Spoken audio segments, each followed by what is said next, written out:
Louvado seja Deus para sempre. Nesse mesmo espírito de devoção, de adoração, de entrega, eu gostaria de pedir a você que tem o acesso ao exemplar da Bíblia Sagrada, que abra sua Bíblia comigo no Salmo de número 1. Como é bom sentir a presença de Deus. O clima aqui, a atmosfera, é uma atmosfera que eu não posso aqui falar com minhas palavras. Sinceramente, o céu desceu, eu sinto a presença de Deus. Eu creio que você na sua casa, no seu lar, tem sentido a mesma coisa. Os irmãos que acabaram de louvar aqui, em especial o irmão Everton, é um pastor levita, uma bênção, e eu fico feliz toda vez que eu o ouço louvando a Deus. Deus, ele tem uma unção especial para o meio do seu povo, quando ele é louvado de todo o coração. Isso é lindo, isso é lindo, isso é lindo. Nesse mesmo espírito dessa adoração, eu quero trazer uma palavra rápida a respeito de um homem também que tinha um coração voltado aos louvores. Eu gostaria de falar não dos salmos, mas apenas um salmo, salmo de número 1. E hoje a mensagem é uma mensagem de instrução, porque nós estamos em um culto da palavra. Então, claro, usando as minhas limitações, eu quero, nessa ocasião, ter a oportunidade de trazer, de repente, algumas coisas a respeito do Salmo 1, que venha como instrução da parte de Deus para a sua vida. Creia que você e sua família serão plenamente abençoados em nome de Jesus. É um salmo muito conhecido, tem apenas 6 versículos e diz assim a palavra de Deus: Bem-aventurado o varão que não anda segundo o conselho dos ímpios, nem se detém no caminho dos pecadores, nem se assenta na roda dos escarnecedores. Antes tem o seu prazer na lei do Senhor, e na sua lei medita de dia e de noite. Pois será como árvore plantada junto a ribeiros de águas, a qual dá o seu fruto na estação própria, cujas folhas não caem, e tudo quanto fizer prosperará. Não são assim os ímpios, mas são como a moinha, palha ou folha seca, que o vento espalha. Pelo que os ímpios não subsistirão no juízo, nem os pecadores na congregação dos justos. Porque o Senhor conhece o caminho dos justos, mas o caminho dos ímpios perecerá. Esses que são um conjunto de saltérios, os salmos, que entre nós pentecostais, principalmente os assembleanos, nós conhecemos muito bem a harpa cristã, como outras igrejas que utilizam o cantor cristão, o cântico, que são livros que trazem hinos prontos para que o músico, a banda da igreja, os músicos venham ali elaborar louvores a partir daqueles que estão ali compostos. Os salmos funcionava da mesma forma. Os salmos era um livro como que a nossa harpa cristã, e nele continha vários tipos de louvores, que eram poesias, que eram ali escritas, inspiradas por Deus, que trazia em seu bojo uma profecia, promessas, exortações. Mas para se ter ideia a respeito do Salmo de número 1, é preciso que você entenda o Salmo 1 e 2, para você entender todos os outros 148 salmos restantes, ou seja, dos 150 salmos existentes, o Salmo de número 1 e o Salmo de número 2 são os 2 salmos introdutórios. Ele explica de forma muito simples e também de forma muito direta o conteúdo dos demais salmos. Ou seja, o Salmo 1 especificamente, ele faz essa definição da diferença entre justos e ímpios, entre pessoas, digamos, no nosso contexto, boas e ruins, entre aquelas que Deus aprova e aquelas que Deus reprova. Mas dentre essas duas classes de pessoas, essas duas categorias de seres humanos, a Bíblia mostra aqui o versículo 4, aliás, o versículo 3, Deus fala em 4 promessas importantes. E o versículo 3 diz assim: pois será como árvore plantada junto às correntes ou a ribeiros de água, a qual dá o seu fruto na estação própria, cujas folhas não caem, e tudo quanto fizer o Senhor prosperará. Aqui existem 4 promessas contidas neste versículo, nesse salmo. E as 4 promessas que esta pessoa que Deus aprova, ele, primeiro, será como árvore plantada junto a ribeiros de água, ou seja, junto a correntes de água salutar, de água saudável. Segundo, dá o seu fruto na estação própria. Terceiro, as folhas não caem. E quarto, tudo que fizer o Senhor prosperará. Então essa pessoa que Deus aprova é a pessoa que nós almejamos ser. É a pessoa que você almeja ser. A pessoa que nós almejamos ser é a pessoa que Deus aprova. E essa pessoa que Deus aprova, a primeira promessa é que estará plantada junto a ribeiros de água. Observe que uma planta, quando está próxima de ribeiros de água, ela não faz muito esforço para ser saudável. Haja visto que uma planta, ela se alimenta pelas suas raízes. E o interessante é que tal como é as raízes, assim também será seus frutos. Ou seja, a planta, ela só tem sentido se der frutos. Sem frutos, ela não faz sentido ou não tem sentido de existir. Mas a qualidade do fruto corresponde à qualidade da sua raiz. Se a raiz estiver murcha, se a raiz estiver doente, o seu fruto também não será um fruto sadio. Mas nesse contexto desse salmo, a Bíblia diz que será como árvores plantadas junto a ribeiros de água, ou seja, cujas raízes são saudáveis. Uma água plantada junto a ribeiros de água, uma árvore plantada junto a ribeiros de água, ela está ali em acesso aos lençóis freáticos. Então ela consegue sempre estar trazendo nutrientes na sua raiz para o caule e para os seus galhos, flores e folhas. Então estar plantada junto a ribeiros de água, ou próximo à água saudável, é fundamental para que aquela árvore permaneça de pé. A primeira promessa de Deus para aqueles que Deus aprova é que vai sempre permanecer de pé. Eu não quero saber se eu estou falando para você que está com medo dessa pandemia, que está enclausurado dentro da sua casa, nesse distanciamento social, e só está congregando através de cultos online. Eu entendo isso porque, segundo as nossas autoridades, isso tem que ser feito. E nós devemos nos precaver por uma responsabilidade social. Isso não é falta de fé, absolutamente.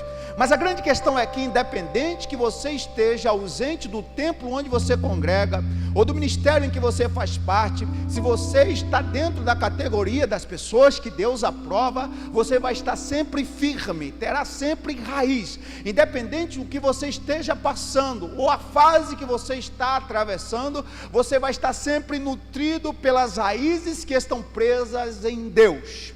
E o grande mistério é o seguinte, que o que acontece lá no subsolo, lá embaixo, nós não prestamos atenção, nós não reparamos, porque aquilo faz parte do mundo invisível aos nossos olhos. O que está lá embutido nas raízes não fazem parte do nosso mundo visível, está acontecendo lá dentro no interior.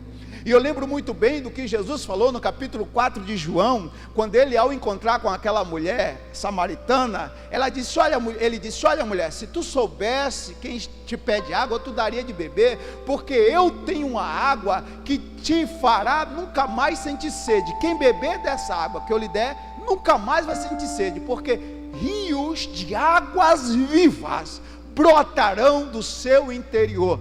Primeiro que as águas eram vivas, eram águas saudáveis, eram águas salutar, e além disso, brotaria no interior, aonde os olhos do homem não estavam vendo. E Jesus estava falando um rio, cujas fluentes das águas traria ao interior do homem pelo fluxo do Espírito Santo. Ou seja, quem está dentro do grupo que Deus aprova, tem o fluir do Espírito Santo no seu interior. Quem vai te fazer crescer não são filosofias humanas, meia dúzia de conselho de coach ou qualquer coisa parecida. O que vai te fazer crescer é o poder da palavra, pelo fluir do Espírito Santo no teu interior. A segunda promessa de Deus é que, além desta vida firme no Senhor, essa vida com raiz, porque uma árvore que tem raiz profunda, não é qualquer vento que a derruba.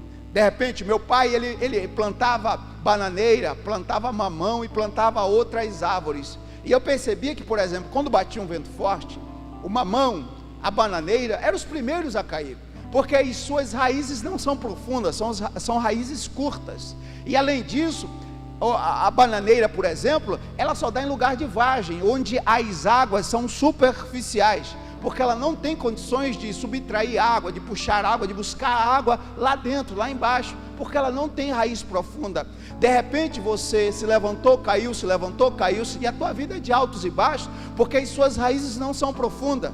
Mas Deus te convida a fazer parte desse grupo que Deus aprova, para aprofundar as tuas raízes na presença de Deus, para você ter uma experiência com Deus tal como você nunca teve antes. E olha só, Deus te colocou diante deste canal para falar diretamente contigo, te olhando face a face, para mostrar que ainda há esperança para você, que ainda há jeito na sua vida, que ainda há como você se aprofundar, se aproximar de Deus, se chegasse ao Senhor. E a segunda promessa contida nesse texto é que ela dá o seu fruto na estação própria. Ou seja, para cada tipo de árvore, para cada tipo de planta, para cada espécie, existe uma estação propícia. Se nós formos olhar o Brasil como um país tropical, por exemplo, a mangueira, ela nos fornece manga 2 vezes por ano, de 6 em 6 meses, no meio do ano e no final do ano. Ou seja, no final do inverno e no início do verão, entre os meses de junho e julho e os meses de dezembro por diante. Então cada árvore, ela dá seu fruto na estação. Se você for procurar agora no inverno, você vai encontrar o caqui, mas no verão você não encontra o caqui. Agora no inverno você encontra pocã, mas no verão você não encontra pocã. Tem árvores que ela é plantada com o objetivo de dar frutos em determinado tempo. Por exemplo, há quem diga que se você plantar o saputi, ele demora 12 anos para você colher os seus primeiros frutos. Em contrapartida, você planta o milho, com 5 meses ele te dá um resultado. Cada árvore ela dá o resultado em um tempo, cada árvore ela dá o resultado em uma estação própria. Mas engraçado é que existem coisas como pragas que interrompem uma safra, pragas que são capazes de interromper a produção de uma safra ou interromper uma colheita. Mas essa promessa diz que não haverá praga, não haverá dano, não haverá nada que vai interromper a tua colheita. De repente você está com medo, eu repito, do contexto dessa pandemia mundial, você está com medo de não colher aquilo que você plantou. E quando eu falo em colheita, não falo só em colheita financeira, eu falo em colheita na vida espiritual, na vida sentimental, na vida emocional, na vida familiar, independente onde seja a tua colheita. Se você faz parte do grupo que Deus aprova, você dará o seu fruto na estação própria.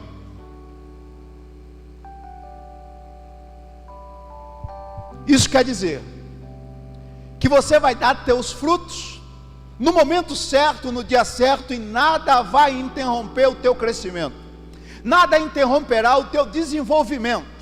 Você vai continuar dando frutos para a glória de Deus. Há muito tempo atrás, alguns agricultores, por exemplo, do sul da Bahia, ficaram atemorizados pela praga de vassouras de bruxa, que varreu as suas plantações de cacau, dando baixa a uma produção de chocolates e de outros derivados do cacau. As pessoas entraram em desespero, porque as pragas fizeram com que a colheita fosse tardia ou que fosse anulada. Mas nada, eu quero olhar dentro dos teus olhos e dizer que nada, absolutamente nada, vírus, pragas, nada, ninguém vai retardar, atrasar, aniquilar ou anular a tua colheita. Se você faz parte do grupo que Deus aprova, você vai continuar dando fruto na sua estação própria. A terceira promessa é: cujas folhas não caem. A gente aprende desde a quarta série que a divisão de uma árvore dá-se-á quando ela tem raiz, caule, folhas e frutos. Então, as folhas é uma das partes importantes da árvore. A gente sabe que as folhas, a minha professora na quarta série, a tia Meire, ela me ensinava que as folhas é o narizinho da árvore. Ou seja, as árvores costumam respirar pelas suas folhas. Então, quando a árvore ela não está saudável, as suas folhas não estão saudáveis. Se você olhar bem para uma árvore e vê-la murcha, as folhas secas, é sinal que ela não está saudável. Alguma coisa está acontecendo no seu interior que está refletindo em suas folhas. É através também das folhas que as árvores elas produzem o grande milagre da fotossíntese. É quando ela transforma a luz do sol em oxigênio. Nós respiramos o oxigênio e aí liberamos o gás carbônico. A planta vai lá, pega esse gás carbônico e transforma através da fotossíntese em oxigênio. É por isso que perto de uma floresta, da relva, de lugares verdes, você respira melhor, eu respiro melhor, a gente se sente melhor. Porque planta é saúde, mas a planta só é saúde se as suas folhas forem saudáveis. Então, quando essa terceira promessa diz assim, cujas folhas não caem, isso quer dizer que você terá sempre saúde. Independente que você que está me assistindo foi vítima deste maldito vírus do Covid-19 ou de qualquer outro tipo de doença, vibre na presença de Deus, encontre um motivo de glorificar a Deus, porque enquanto você estiver vivo, enquanto você estiver viva, há um projeto de Deus que está caminhando em tua direção, cujas folhas não caem. O diabo não conseguiu te murchar, o diabo não conseguiu violar a tua saúde, o diabo não conseguiu destruir a tua comunhão, o diabo não conseguiu anular os teus sonhos. Isso é sinal que ainda há selva. Deus ainda está colocando nutrientes dentro de você para restaurar a tua saúde. Saúde essa física, mental, financeira, emocional, saúde moral. Eu não sei o declínio que você está vivendo, mas se você faz parte do grupo que Deus aprova, as suas folhas não vão cair. Você vai produzir vida, você vai produzir saúde, e através de você outras pessoas serão saudáveis para a glória de Deus, porque quando a planta tem a sua folha saudável, ela produz oxigênio, ela produz vida para outras pessoas, outros seres vivos. Assim você também vai produzir vida. E a quarta e última promessa, que diz que tudo quanto fizer, o Senhor prosperará. Observe que tudo é uma palavra inclusiva. Tudo não é quase tudo, tudo não é mais ou menos tudo, tudo não é alguma coisa, tudo é uma palavra inclusiva, que isso coloca tudo dentro do mesmo cesto. Tudo, tudo, tudo, absolutamente tudo quanto fizer, o Senhor prosperará. Porque a Bíblia diz que os passos de um homem bom é confirmado pelo Senhor. E quando a Bíblia diz homem, nesse contexto, não fala em um gênero masculino, fala em humanidade, de um ser humano. Os passos de um ser humano bom são confirmados pelo Senhor. Se você trilha naquilo que Deus quer que você trilhe, se você está dentro, embutido na vontade de Deus, tudo que você fizer é aquilo que Deus quer que seja feito. Então tudo quanto você fizer, o Senhor prosperará. Não é para levantar o teu brio, não é para melhorar o teu ego, nada disso. É porque Deus sabe que em tudo que você fizer, o nome dele será glorificado. Por isso que tudo quanto você fizer, porque você está no caminho, você está na direção, o Senhor prosperará. Que lindas são essas promessas, quão maravilhosas são essas promessas. E a gente usa o chavão, eu tomo posse, eu sou possuidor, eu recebo, é minha. Mas eu quero dizer, e caminhando já para o final, que para se ter acesso a essas 4 promessas, é necessário analisar o contexto dos versículos 1 e 2, que diz assim: bem-aventurado o varão que não anda, e eu estou vendo agora o texto ali, que não anda segundo o conselho dos ímpios, nem se detém no caminho dos pecadores, nem se assenta na roda dos escarnecedores. Observe que a Bíblia mostra 3 qualidades de pessoas agora que Deus reprova. Falamos das promessas para aqueles que Deus aprova. As 3 qualidades que Deus reprova são os homens pecadores, ímpios e escarnecedores. Observe que está numa escala, infelizmente, uma escala decrescente. Está cada vez descendo mais. É uma evolução paradoxal. Pecador vai descendo do nível de pecador para, aliás, ímpio, pecador e depois escarnecedor. Bem-aventurado o homem que não anda segundo o conselho. Primeiro foi ímpio, depois o ímpio se tornou pecador, depois o pecador se tornou escarnecedor. É impossível o homem ser escarnecedor sem antes ele passar pela fase do pecador, e é impossível o homem ser pecador sem antes passar pela fase do ímpio. O ímpio é aquele que esquece de fazer o bem, que comete impiedade, e a Bíblia diz que aquele que não faz o bem peca. Ou seja, esse salmo eles mostram, eu já quero fechar minha Bíblia, ele mostra o seguinte, que mesmo quando a pessoa não quer praticar o bem, não quer fazer o bem, o fato dela não fazer o bem, ela já começa a pecar. É os pecados de omissão. Do pecado de omissão, o homem evolui para os pecados de comissão. Ele começa a cometer. De ímpio ele se torna pecador, e de pecador ele se torna escarnecedor. Mas o grande mistério aqui, a Bíblia diz: bem-aventurado o varão que não ouve o conselho, que não anda e que não se senta. Observe que primeiro ele ouviu, depois ele andou e depois ele sentou. Ele só sentou porque cansou de andar, e só andou porque cansou de ouvir. Ele deu tanto ouvido que aquilo adentrou o seu subconsciente e ele passou a andar. Isso quer dizer, andar é seguir o exemplo, o péssimo exemplo. Ele só seguiu o péssimo exemplo porque ele deu ouvido, e na proporção que deu ouvido, seguiu o péssimo exemplo. E quando seguiu o péssimo exemplo, depois ele se sentou para falar mal das coisas que ele antes defendia, ou daquilo que outrora ele vivia. Imagina o declínio de alguém que só está descendo, de ímpio a pecador, de pecador a escarnecedor. Então, o grande mistério não é não sentar nas rodas dos escarnecedores. Aqui o Salmo, ele conclui que o grande mistério não é deixar de andar ou seguir o exemplo dos pecadores, mas o primeiro conselho que retumba no nosso coração como a palavra de Deus é: não dá ouvidos. Porque na proporção que o homem dá ouvido, ele caminha naquele péssimo exemplo. Na proporção que ele caminha naquele péssimo exemplo, ele se senta para escarnecer. Então, antes de sentar, antes de andar, não escute. Preste os seus ouvidos à voz do Senhor. E o salmista conclui dizendo que os ímpios são como folha seca que o vento espalha. Ou seja, hoje está aqui, amanhã está ali. Ou seja, não tem nenhum tipo de estabilidade. São pessoas instáveis. Não sabe para onde anda, nem sabe para onde vai, nem sabe o que vai fazer da sua própria vida.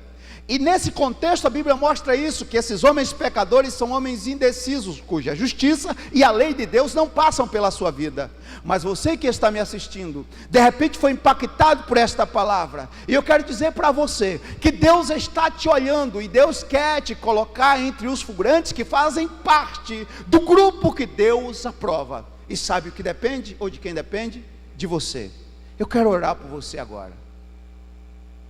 Eu quero orar para que você, em nome de Jesus, de repente diante dessa rápida mensagem, tomou essa decisão, e que quer entregar-se exclusivamente ao colo, aos braços do Salvador, ou que de repente já é salvo dessa denominação ou de qualquer outra, mas ainda tem alguns resquícios que precisam serem removidos. Você está fraco, frio na fé. E essa pandemia tem sido a desculpa para que meia dúzia de cristãos abandonem a fé, ou com a justificativa de que está fraco, comecem a cometer desatinos e a deslizes. Deus não conta com vacilões, pessoas que vacilam e escorregam. Deus conta com pessoas firmes, que têm raiz. E eu quero orar por você agora.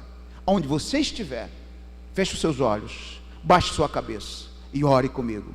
Pai, aonde a tua palavra, Senhor, tocou e chegou, em nome de Jesus, Rio de Janeiro, Sudeste, Brasil e mundo afora, eu te peço, pessoas que estão nos assistindo ao vivo, ou que irão nos assistir daqui a alguns dias, semanas, meses ou anos, eu não sei, tu sabes, estenda as tuas mãos, como se agora, ao vivo e a cores, em direção desta pessoa, deste lar, e faz desse homem e desta mulher, uma pessoa segundo o teu coração, para a tua honra, para a tua glória, e para o teu louvor, em o nome de Jesus.